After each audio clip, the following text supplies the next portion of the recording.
Hi, this is Dr. Aaron, and today we're going to talk about stretching, especially for teachers. And in just 3 minutes, I'm going to show you how you can improve your posture and decrease your neck and back pain that teachers commonly have. These are stretches I've showed my mom, and they helped her tremendously. The first stretch we're going to do is the hamstrings.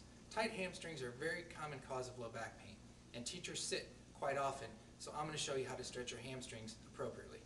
The first set of stretching we're going to use an exercise ball. If you don't have one, I highly recommend you get one.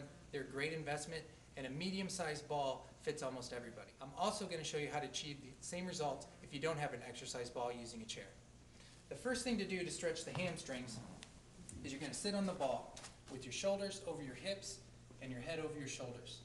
You're going to straighten your feet flat against the wall. You can hold the ball for more balance if you need to. If you feel like you're stable, you can let go. But what I want you to do is to sit up straight and just bend forward at the waist, keeping your back straight. You're going to feel it pull in the butt, the hamstrings, and down into the lower back. As you stretch, you want to hold it for about 10 seconds and no bouncing. Bouncing can injure or damage the muscle. Once you hold it for 10 seconds, just going to have you sit back up straight, and we're going to repeat that 2 more times.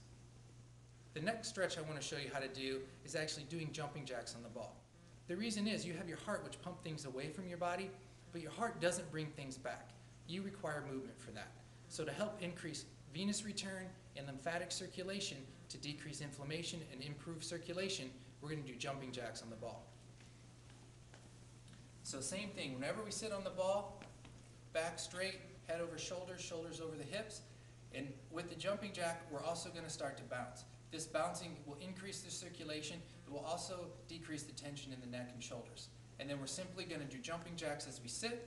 And doing this is going to bring lymphatic drainage back to the heart and increase your circulation and relieve neck and shoulder pain. 10 seconds. And again, you're going to do this 2 times. The next stretch I want to show you is really good for those who sit at a desk or on a computer all day. It's also been called the Blackberry syndrome. That is the rounded shoulders, forward head, slump posture. What happens, the diaphragm contracts, the abdominal muscles contract, it decreases your breathing, it can actually constrict your organs as well. Not only that, but it's going to cause a lot of neck and shoulder pain. When I do this stretch, I want you to notice that I'm going to point my thumbs down. The reason is there's fascia or connective tissue that goes from the thumb all the way to the chest, and pointing the thumbs increases the stretch, which is going to relieve a lot of neck and back pain. To start this stretch, we're going to get in our ball position. Head over shoulders, shoulders over hips. And you're going to simply roll down onto the ball.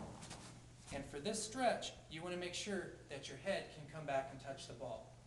If it can't, that may mean you have decreased flexibility, poor posture, or spinal issues that you may want to get checked out. I'll answer any questions you have. You can just email me at draaron@unitedwellness.net. So head back on the ball, going to roll the ball back, hands together, thumbs pointed down, and you're going to stretch. You may even feel it pull in your neck a little bit, which is another indication of a slump posture. And we're going to hold this for up to 30 seconds. And once we're done, we're going to roll back up on the ball. With this stretch, you should feel some burning and pulling in your chest. That's normal and that's okay. But what you got to understand, sometimes you need to stretch the front to release the tension in the back. The next stretch I'm going to do, we're actually going to do this whether you have the ball or you don't. This is a stretch I show almost every patient in my office. Again, most people who come in have the rounded shoulders, slump posture, and forward flexion. This stretch helps strengthen the back muscles, stretch the chest, and correct your posture. You're probably going to feel discomfort or tightness in the weakest spot. So this will give you a good idea where you really need to work and where you need to stretch. The only thing you need is a flat wall with no pictures on it. You're going to step back against the wall. You're going to put your heels against the wall. Make sure that your rear end is against the wall. You're going to squeeze your shoulder blades back together gently. Pull those against the wall and tuck your chin and pull that back against the wall as well. If you can't get any of those points or all those points to line up at one time, that's a sign of poor posture and poor flexibility. And as you do this, you may get better posture and flexibility, or it may mean you have some other issue that you may need to get checked out. Again, you can email me at draaron@unitedwellness.net, and I'll be happy to answer any of your questions. The last step, once we have our heels, our rear end, and our shoulders against the wall and our head, is to bring the arms up, elbows up, and pull those back flat against the wall. What this is going to do, again, is stretch the flexors in the front and strengthen the muscles and the ligaments in the back, also correcting your posture. This stretch you want to try and hold for 15 to 30 seconds.